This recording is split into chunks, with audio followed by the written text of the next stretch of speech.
Tadi cakap tu Zee, tak sempat habis cerita hal sungai tu Zee. Dalam hampangan kita ni, kawasan lembah, memang direntasi oleh 3 sungai tu Zee.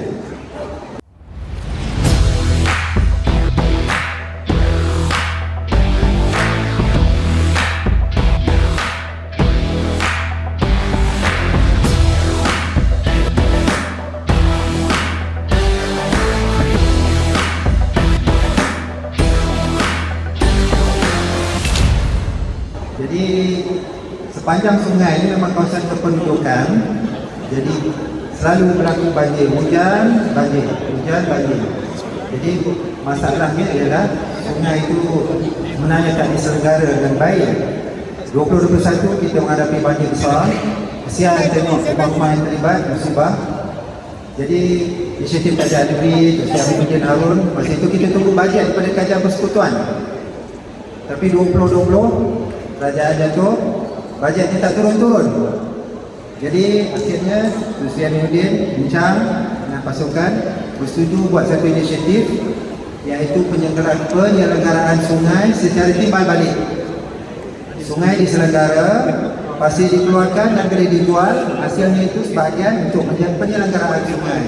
Alhamdulillah Tuan Sri, program itu berjaya dan kita dalam tempoh 3 tahun, 4 tahun kebelakangan ini syukur Alhamdulillah tak berlaku lagi banjir yang berat seperti dulu.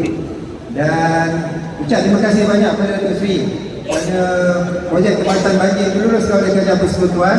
Nampak jelas Datuk Seri, sungai kita semakin besar, semakin lebar, semakin cantik, dan yang paling menarik di sepanjang sungai ini akan ada peluang untuk membangunkan kawasan rekreasi untuk exercise, jogging, dibasikal dan lain-lain. Jadi kalau ditanya soalan apakah wawasan sesuai dengan kedudukan hampangan yang berada di tengah-tengah,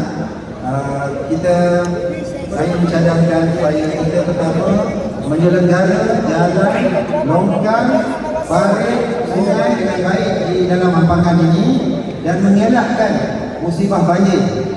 Dan yang kedua, kedudukannya sebagai pusat di Bandar Sembang, kawasan kependudukan yang telah matang, boleh dibangunkan sebagai pusat penjaga kecil yang boleh dibangunkan, seperti contoh di Benteng Datuk Seri dan lain-lain tempat kita dalam hampangan. Dulu Datuk Seri kita pernah di sini adalah laluan di antara Kuala Lumpur menuju ke Pantai Timur, lalu Pahang, semua di sini jalan utamanya. Jadi kita sebenarnya boleh menerima tetamu dengan syarat hampangan mesti menjadi sebuah kawasan yang bersih, landscape-nya cantik, sungainya terjaga, balik dan longkangnya juga bersih, akan menghasilkan kehidupan yang bersih. Ramai orang datang ke sini senang dengan hampangan dan ramai boleh berniaga dan mendapatkan pendapatan di dalam hampangan ini. Itu saja jawapan saya. Terima kasih tuan-tuan, terima kasih.